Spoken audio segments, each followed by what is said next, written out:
Hello again, Chiang Mai in Thailand. For the past few days I've been devouring as much information as I could on YouTube and other places about how to use the Insta360 One X. So I've now got to the stage of being able to go out and experiment a little bit with it.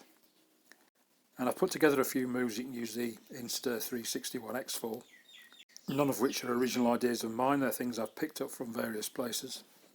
So I've had a go myself, put it together in this video, and let's see what you think.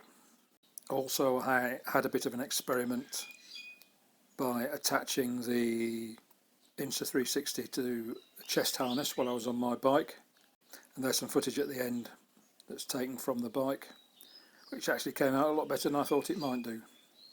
I have in fact ordered a clamp so I can clamp the selfie stick with the camera on top behind me on the bike, which will give a full 360 view.